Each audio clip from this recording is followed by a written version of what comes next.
George, thank you. In introducing our speaker this afternoon, I would like to tell you about two things that I most admire in life generally. Number one is not where people are at a particular time in their life, but sort of how far they've come from, where they've come from. And the second is whether or not people passionately enjoy what they're doing, and if they don't, that they find something that they passionately enjoy. Richard Reeves, to I think most people's amazement, started out as an engineer for Ingersoll Rand. But he knew that that wasn't quite him, so he started a little newspaper, the Phillipsburg Free Press. And within 5 or 6 years, it was the Newark Evening News, the New York Herald Tribune, and the New York Times. And the second thing that evidences, I guess, is somebody that really is saying, I'm going to find my passion. I'm going to find how I really fit in life. I'm going to find my karma or whatever. And I think that really does apply to our speaker this afternoon, who's come a long way from an engineer in Ingersoll to one of the most respected journalists in the United States, the author of 10 books, and absolutely author of a new book called What the People Know, if I might introduce Richard Reeves.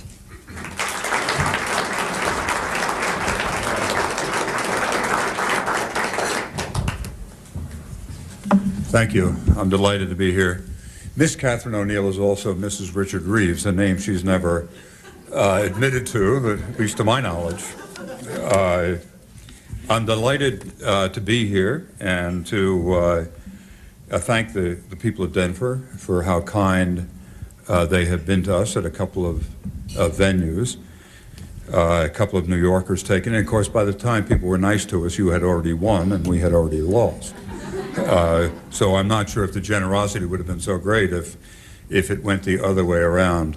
I was educated as an engineer, and I got here. My path in life, I think, had to do with being a failure as an engineer, and I failed for the most American and most contemporary of reasons. I was part of the Sputnik generation of American engineers, and yet we were at once then as now at a point of enormous technological innovation and explosion, so that I came at the end of the vacuum tube, steam table, slide rule engineering generation.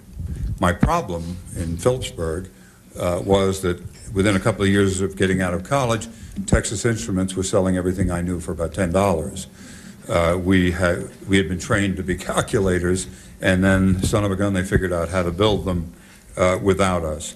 I then had to find a new way to make a living, and I chose the newspaper business, much to the distress of my father. My father was a lawyer and then a judge in New Jersey. He had never gone to college. In those days, you could go to law school at night, which he did, and if you passed the exam, you could become a lawyer. So that engineering, he saw, I was the first person in the family to go to college, he saw as a profession. And what are you doing going into the newspaper business, which he saw as a kind of bottom-dwelling, feeding crowd. He may have been right, but what bothered him the most about it was what I liked the most, which was you became a reporter by saying you were a reporter. You didn't need training, credentials, licenses, even accountability. I've never gotten over the fact that you could just walk out and say, I'm Dick Reeves and people would begin to tell you what was on their mind. So I had no education whatever for the work. I started my own paper, found out within a couple of years that I didn't like being the boss. The paper succeeded. It still exists out there in New Jersey. But bossing wasn't for me, so I left the paper and went on to the Newark Evening News. I got lucky there, and I moved to the New York Herald Tribune, and finally to the New York Times.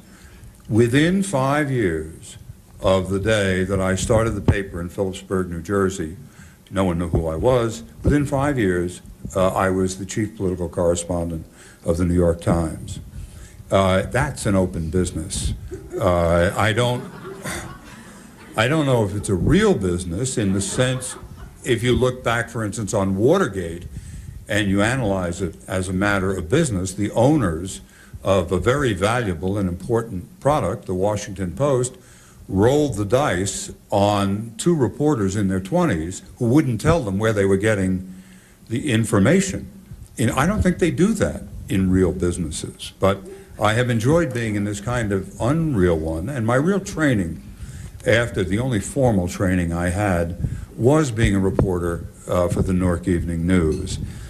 With another fellow, I would go to an office in Morristown, New Jersey, at 4 o'clock, at 7 o'clock in the evening.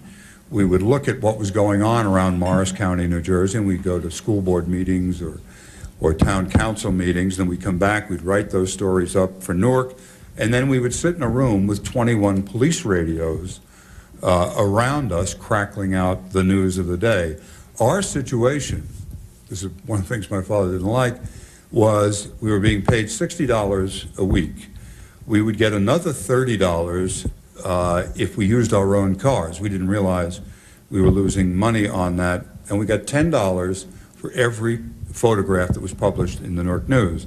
So we traveled around with cameras. And the Newark News loved animals. And they loved animal pictures. And if you got a picture on page 1, you got $15.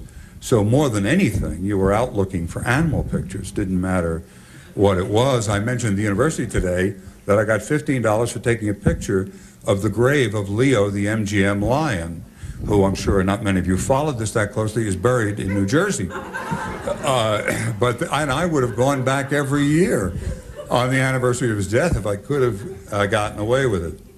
I'm sitting there early in my tenure, and from Succossuna, New Jersey, Roxbury Township, New Jersey, crackles a message that there is a lady, little old lady, whose cat is trapped in the top of a big old tree. I'm on the phone as soon as you can say static. Hi, Sarge, this is Dick Reeves from the Newark News. What are you going to do about that cat up in a tree? And he said, I'm not going to do anything. I said, what do you mean you're not going to do anything? The cat's up there. He said, do you ever walk, kid? I said, yeah. He said, ever look up when you walk? I said, yeah. He said, how many cat skeletons have you seen hanging out of trees?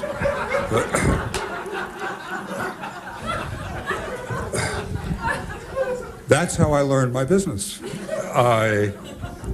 And having told you that should come to no surprise, the business is very tribal. You could not, I don't know what the attendance, how many people they can get into Mile High Stadium, but there are fewer people in journalism than can fill Yankee Stadium. And their average pay, the lowest of any white-collar group, if that's what we are, in the country, the average pay of journalists, $31,000 a year.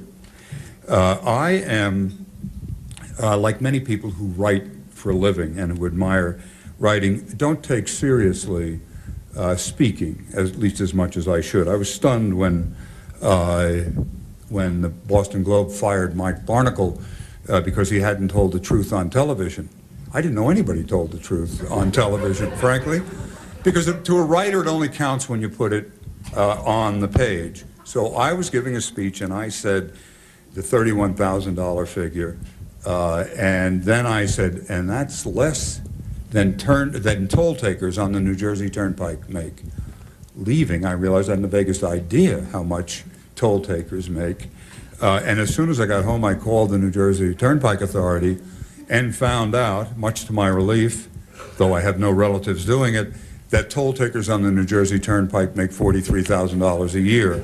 So I felt vindicated. So what kind of people do you pay $31,000 a year? And what are you paying them to do? I conclude that we're paid to stand there and watch the parade go by and occasionally yell, the emperor has no clothes. Sometimes the emperor really has no clothes too, unfortunately.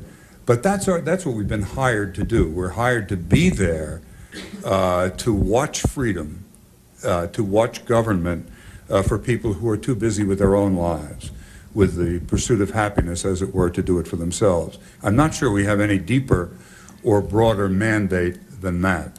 So 2 years ago, when the Library of Congress, the Goldman Lecture is named for the historian Eric Goldman, asked me to do the lecture they do every 2 years on American civilization and institutions, thinking that I would give the lecture on the presidency, because I've written a great deal about presidents. I didn't. I wanted to do it on my own business, the press. I also happen to know more about the press than I know about presidents. And I presented us then as a tribe, and we are tribal. At that pay, you got to be a tribe. And we enjoy what we do. The people who go into journalism are young, they're idealistic, and they also have a sense that it is the best way, with no credentials, for young people to suddenly have influence on things they care deeply about. My tribe, I think, over my professional lifetime has lost its way. But it was the greatest generation of journalism, not necessarily of journalists, but of journalism, I think, there has ever been. The only competition would be to be a French reporter or editor during the Dreyfus Affair, or Matthew, Mark, Luke, and John. They had a good story.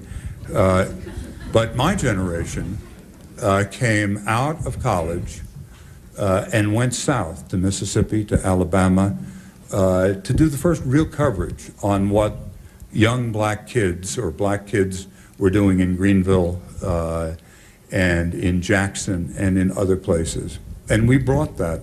It's widely thought now that that was all television. Well, television was certainly a part of it, but television wasn't like today with satellite transmission. Television in those days was a studio medium where the cameras weighed tons. And we went down there, we told that story, and I think we served our country well. I think we served our business well. We went to Vietnam, and again, there's great dispute about this, but I think that we, people in our 20s, served the country well and served our business well.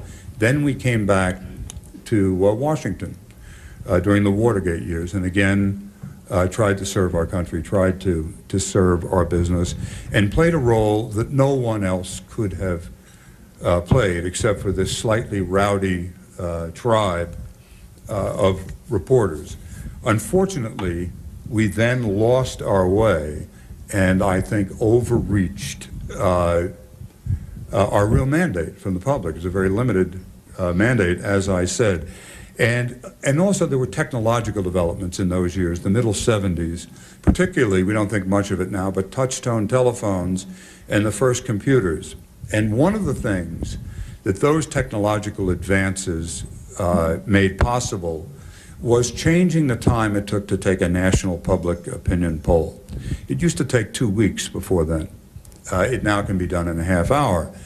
So suddenly, politicians, and I would say there are real politicians here, but that politics is not a business about making friends. It really is a business about avoiding enemies who might organize against you. So often politicians, particularly in controversial areas, race and busing were the controversial areas, then try to avoid decision making. That avoidance and the possible of this new public opinion information, which guided them much more than it should have, created a vacuum, a power vacuum, I think, in the country. And two institutions rushed in. The courts rushed in those days, if you remember, and they took over school districts, they took over counties, they took over jails, they took over hospitals, and screwed it up totally. They had no capability whatever to run these constituencies that they had taken.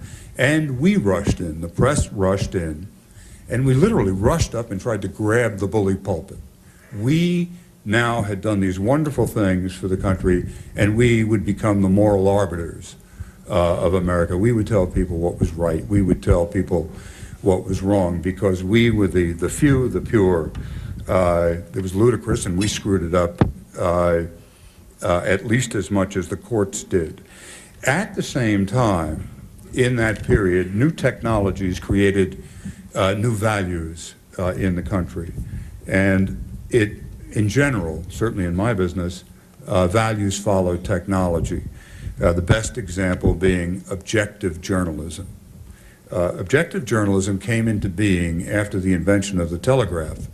The telegraph changed everything in terms of information, because before the telegraph, information couldn't move faster than a railroad train.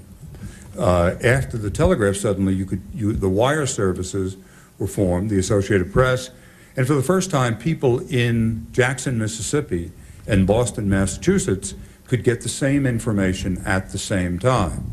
Well, as we knew, with a war pending, people in Mississippi had a different view of the world than people in Massachusetts did. And what was the press to do? Well, they created objective journalism, a kind of journalism that separated from the old British model of opinion, which was really pamphleteering, to this new objective journalism that could go to both of these places. The business of technology and the press, information really, has always been dependent on that, and we take things for granted now that we didn't. In the period, the middle of the 19th century, when modern journalism became possible and then was invented, the first railroad line in this country was 14 miles long. It was a line from Baltimore, Maryland, to a town called Haley's Mills, where there was an industrial complex. And when the first train was run on that line later became the B&O, the Baltimore and Ohio, the hoi polloi of Baltimore were elected, the respectable people, and they were asked to ride on this train, and they were quite excited to do that. And they sat on benches on open cars. The cars had open sides. And when the train was leaving for this 14-mile ride, they were given pads and pencils. And someone stood in front of the cars and dictated simple sentences. And these folks were asked to write down the sentences on the pads, because it was widely believed at that time that the human mind could not function at speeds that high, 19 miles an hour, which was how fast the train went. But of course, these things repeat themselves as new technologies come online, the best example being that was almost the first thing we did in the space program, too, because no one knew whether the human mind could operate at those kind of speeds, et cetera. So that we, in terms of new technologies and the changes that they could make, when Ronald Reagan was elected president of the United States, when Ronald Reagan became president, these things had no meaning whatever, because they did not exist. CNN, CD, PC, WWW, VCR, none of those existed when Ronald Reagan became president. Information speeded up, the collection of it did, and satellite transmission of instantaneous information changed everything, because democracy, freedom, are really fueled by what the people know and when they know it. So that a President Polk, James K. Polk, could suppress the discovery of gold in California until the government could get forts and troops out along the Oregon Trail. President Roosevelt, Franklin Roosevelt, could hide the amount of damage the Japanese did at Pearl Harbor because he was afraid that if the true extent of that damage had been known, the American people would have been too demoralized to fight a war. Today, we all get information at the same time and the same way by instant satellite transmission, so that the president's power to control the flow of information is gone. The commander-in-chief now is just the first explainer of what we all have already heard or seen. And if television is an incredibly democratizing medium, and everybody is the same size on it, so that if after the president speaks, a reporter or a citizen in Des Moines comes on and sounds a little more coherent and credible than the president, that person at that moment has power equal to the President of the United States. So it is a new world, and it's marked in my world by two things: a change in values and a change in ownership.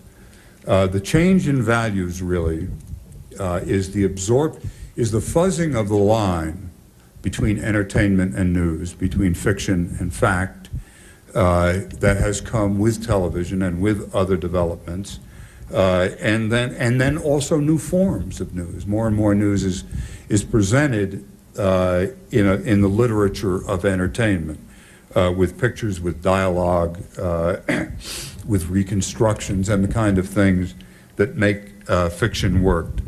I am one who believes that Matt Drudge is less of a threat to American journalism and therefore American freedom than Barbara Walters is. We've always had guys like Matt Drudge. We used to have a hell of a lot more of them than we have now, but we didn't have many Barbara Walters and beyond who really have taken and merged or have been key figures in the merging of fact and of fiction, presenting news as entertainment. The key moment in that, I think, was just 20 years ago when ABC put on 2020 for the first time. It was an important event for some people, for television, and for the new president, brand new president of ABC News, Roone Arledge, who had made his name in sports. Arledge conceived the program called 2020. And it went on the first night with two hosts from print, Harold Hayes, the editor of Esquire magazine, and Robert Hughes, the art critic of Time magazine. They were the original hosts. The program was an absolute disaster and was being mocked everywhere in the country. Arledge, who had personally put together the program, called in one of his vice presidents, a fellow named Olive Weston, very smart fellow, and said, can you do anything to keep this show going into the summer so we can cancel it kind of gracefully? Weston said he would try to do that. He went to the research department at ABC and asked them if they would do surveys on what Americans want from primetime television. They said, we don't need to do surveys. We know exactly what Americans want. They want entertainment.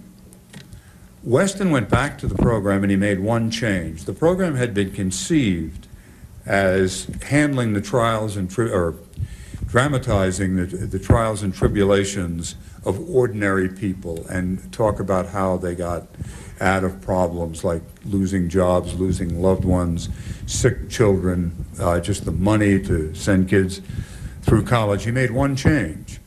All of that stayed.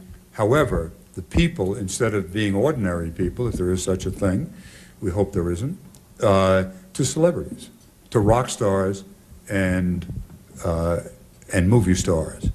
And the next show out of the box, a week later, had a show about parents coping with the illness of a young child. The parent, however, was Rod Stewart, and began, I think, that the celebritization of life to the point where Michael Jordan is more real to people than the people who live next door.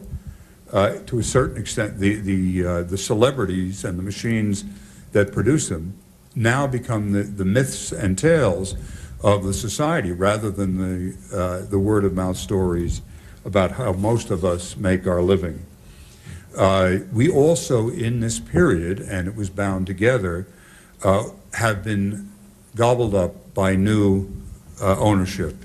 GE being the best example, along with Disney, who have totally different values and are infinitely bigger. Journalism, the press, whatever we are becoming a smaller and smaller part of bigger and bigger things, most of them in the entertainment business in one way or another.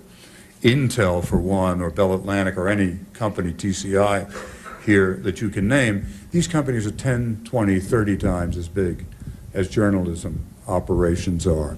Intel has 62,000 employees compared to 19,000 employees in all of the companies owned separately by the New York Times and the Washington Post companies. And their cash flow is more than 20 times as much as the largest of the journalism companies. And what they want more than anything is productivity. I mean, they're products really of Harvard Business School. And productivity, for better or worse, is the enemy of what I've done. One of the things about productivity is it doesn't give reporters or journalists of any sort the chance to go out on an assignment and come back and say, there's no story here. You can't come back with that answer when Booz Allen Hamilton is telling your owners what it is that they want. This is part of a report by Booz Allen on what one newspaper, the Winston-Salem Journal, should do to increase its productivity. It lists a number of stories, and this is a direct quote from the report to the Journal. Quote, an A1 story should be 6 inches or less. A reporter should use a press release and/or 1 or 2 cooperative sources. He or she should take 0.9 hours to do each story and should be able to produce 40 of these a week. Quote, a B3 story should come from a longer event and/or some uncooperative sources. It should be 6 inches to 12 inches, and the ideal reporter should churn out 7 of them per week. When you were a young reporter on the New York Times, which I was, you would be told to go take a look at things and come back and tell us, is there a story there? You could go away 2 weeks, you could go away 3 weeks, you could come back and say there's no story. You can't do that anymore.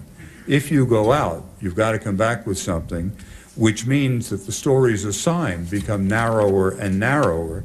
They become sure shots, like profiling Rod Stewart is. And the technologies of all this change all of the relationships between business, media, and, say, the presidency. When Bill Clinton fired his first shot in anger as president, which was missiles at Baghdad, when there was a rumor, never proved, that the Iraqis were planning to try to assassinate former President Bush when he visited Kuwait City.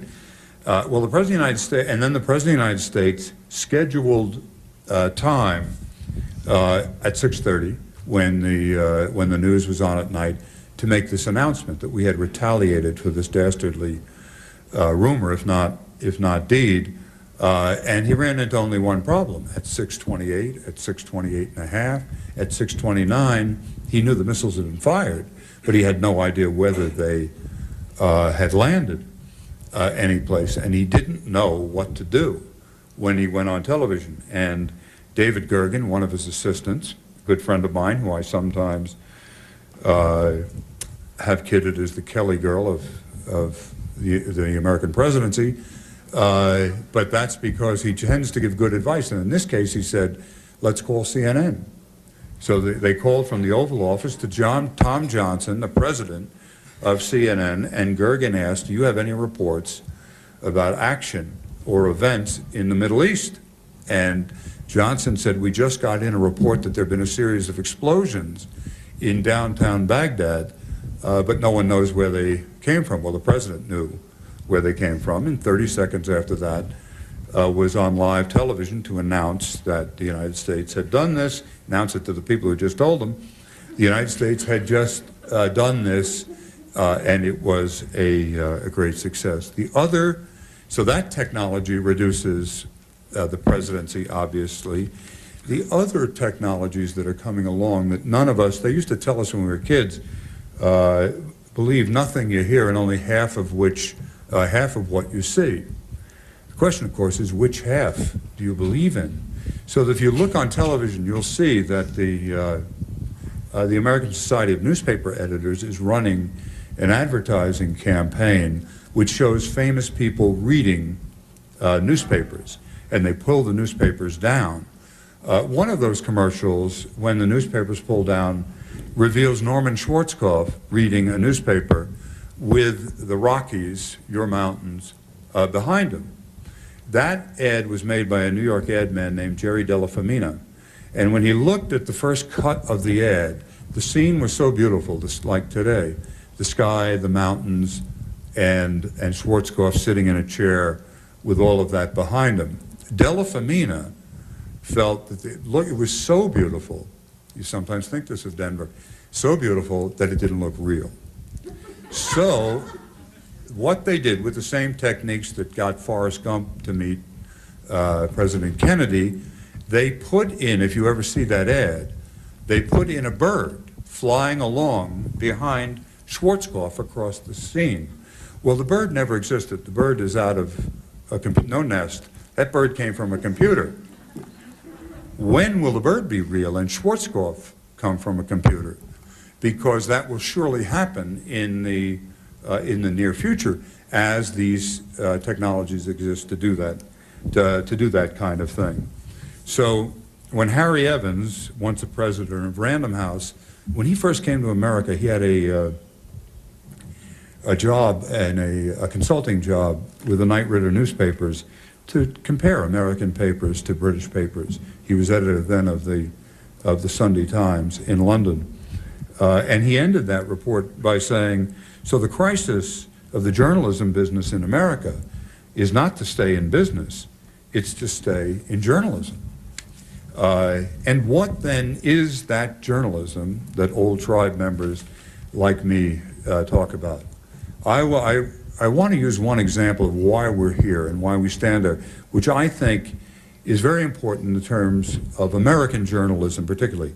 We have no tradition of resignation and protest in this country, as other countries, particularly England, do. That is, if someone in the government or someone in power feels that the country's going in the wrong direction, they can quit and with great publicity tell why they quit. The most famous in American history was William Jennings Bryan, Secretary of State under President Wilson, quitting and saying the U.S. was going into World War I. Well, it was called the Great War then. They didn't know there was going to be a II. And he was not, and he went on a lecture tour, and he was booed, stoned, things thrown at him for his disloyalty to the country. So then how do we deal with the fact that people in power may be doing things that will subvert the existence of the republic itself? That's what leaks are about. And the best recent example of that, an example that my wife knows a good deal more about than I do, is the 1994 massacre of 1 million people in Rwanda in Africa, killed not with guns as much as with stones and with machetes. And it takes time to plan that kind of massacre. And there were people, outsiders, who knew it was being planned, most particularly the UN military observers on the ground, headed by a Canadian general who kept sending the information up, and it kept disappearing in the UN bureaucracy, that the Hutus were planning to try, in a period of time, a genocide to eliminate the Tutsis. They did it. 1 million people died, stoned to death, hacked to death. And later, when he was asked, General Daya, the Canadian, if he had it to do over again, what would he do differently? And he said, I would have telephoned the New York Times and told them. And if he had telephoned the New York Times, leaked, and told them, those 1 million people would not be dead. That is the function of the press, which is to be there when they're needed in a great and a free country to maintain their freedom. That's all that we should do. The rest of the things we've assumed we should back off on, I believe. Be outsiders again. Do not invite newspaper people, television people to your home. They're a little disreputable. They're outsiders by nature, and they were defined best, for me at least, more than 60 years ago, when Stanley Kramer, the editor, Stanley Walker, the editor, city editor of the New York Herald Tribune, wrote a book called City Editor in 1932, and this is what he said of me and of the rest of my tribe. What makes a good newspaper man? The answer is easy. He knows everything. He's aware not only of what goes on in the world today, but his brain is a repository of the accumulated wisdom of the ages. He's not only handsome, but he has the physical strength which enables him to perform great feats of energy. He can go for nights on end without sleep. He dresses well, he talks with charm. Men admire him, women adore him. Tycoons and statesmen are willing to share their secrets with him. He hates lies, he hates meanness and sham, but he keeps his temper. He's loyal to his paper and to what he looks upon as his profession. Whether it's a profession or merely a craft, he resents efforts to debase it. And when he dies, a lot of people are sorry, and some of them remember him for several days. Thank you.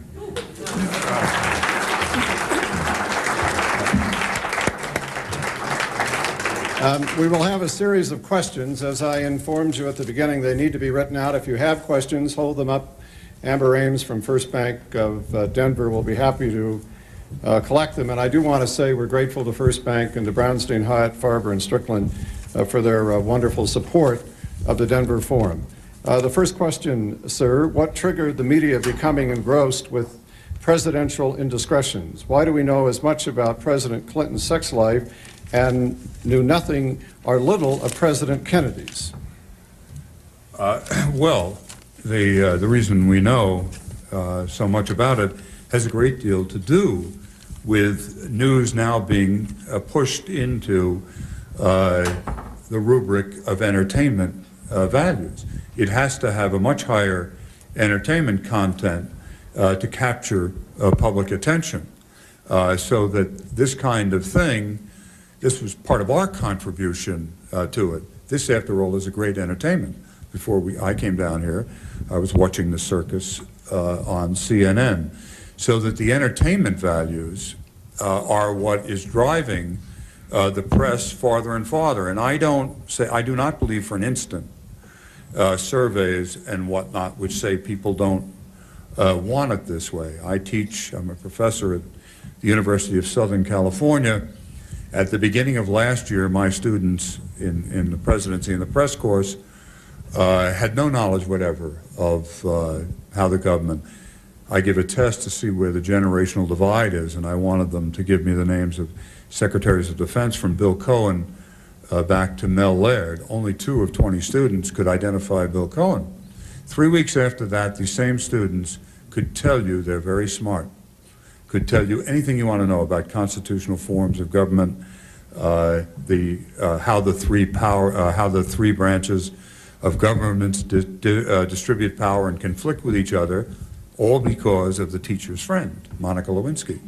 They were interested in the story like that last January, and now they phased in.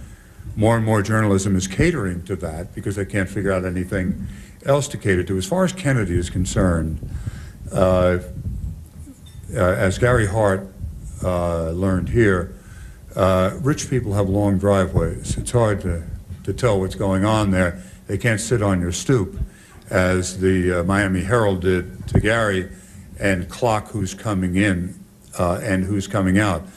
And the mythology now is that everyone knew all about Kennedy.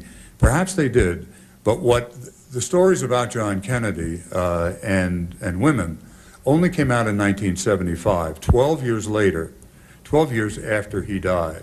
They began with the Church Commission on the CIA and a footnote saying the president had a friend who also had a friend high in organized crime. The friend turned out to be Judith Campbell, and then everybody came forward, particularly in my business, and said, oh yeah, we knew all about that. But we didn't. You teach at the Annenberg School of Communication at USC. You have a lot of young, bright students. What reasons do they give for wanting to become journalists? Well, people become journalists, and not all of them do want to become journalists. A lot of them want to become PR people, many of them want to become stock analysts of media. That's why they're learning what there is to be learned about journalism. But journalism, which attracts the best second-rate minds, so does politics. The journalism draws the idealistic, people who want to make a difference and want to have fun doing it. Journalists aren't like lawyers. We don't go around complaining that we don't enjoy what we do, because mostly we do enjoy it a great deal. And those, my students, except for the fact that they're smarter than I was, come in wanting to make a difference, influence people at a young age if they can get away with it, and have a lot of fun doing it, even if they're only going to make $31,000 a year.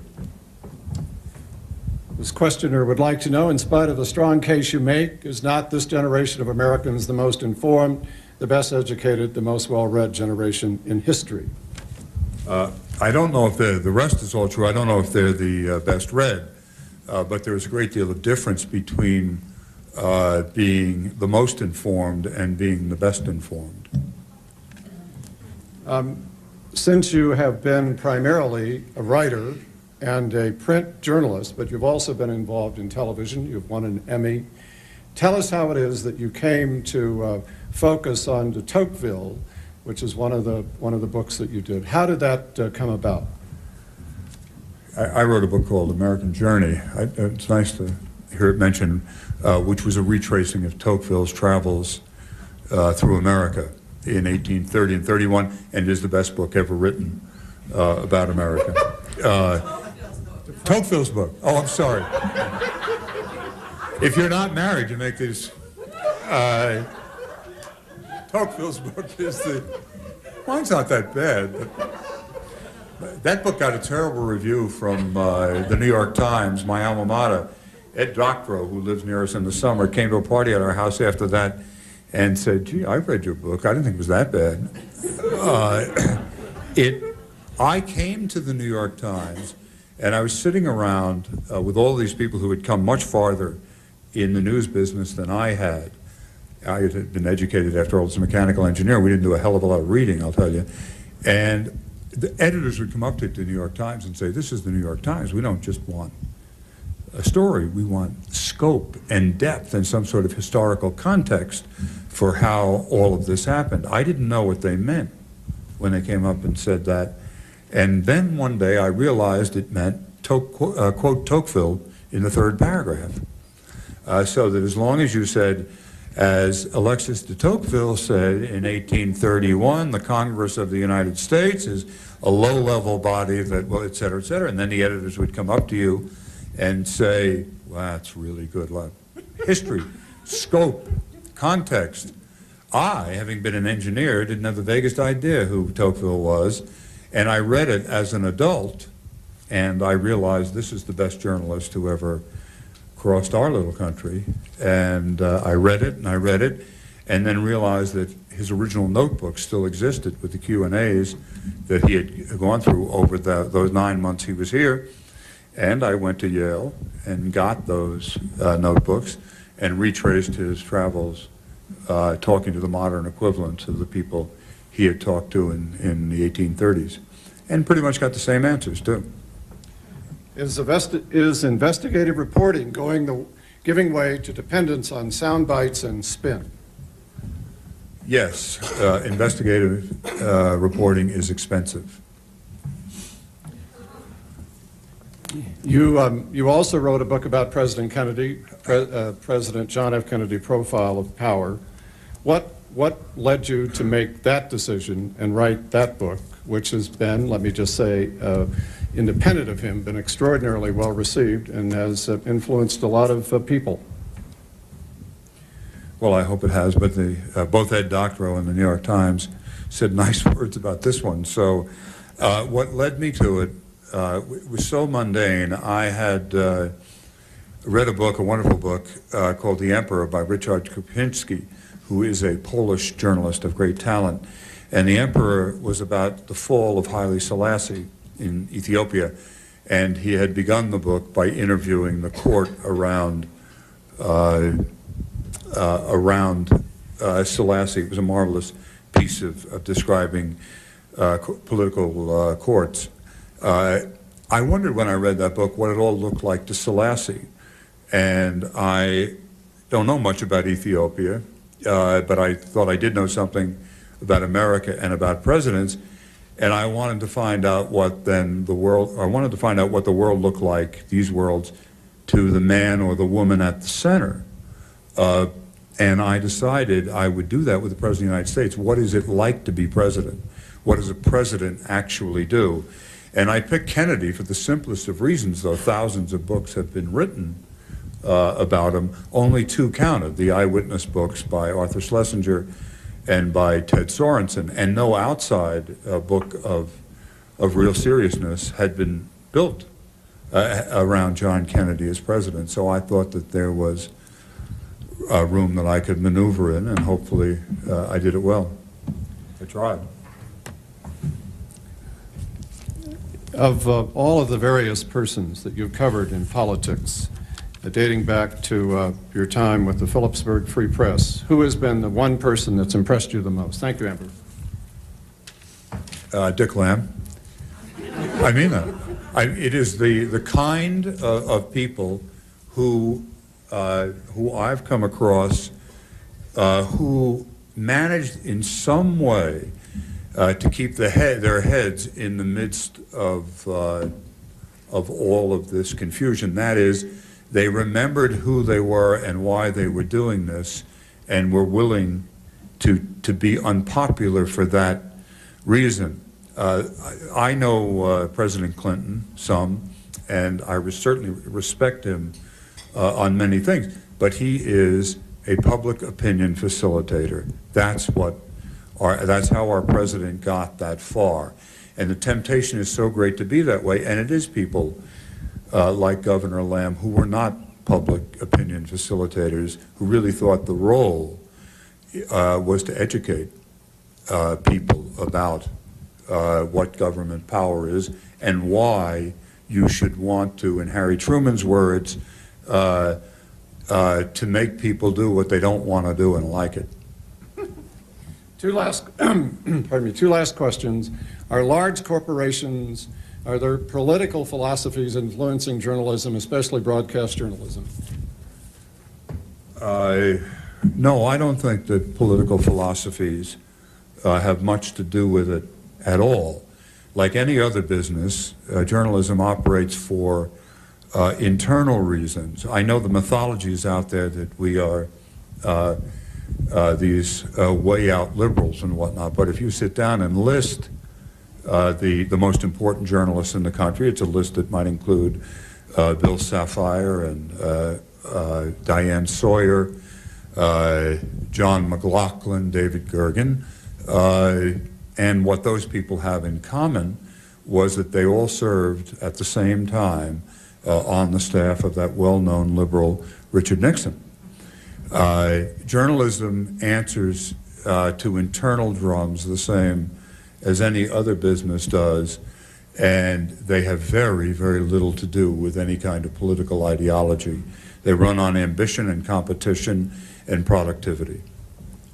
That's a good note to end on. Let's express our appreciation to Richard Reeves.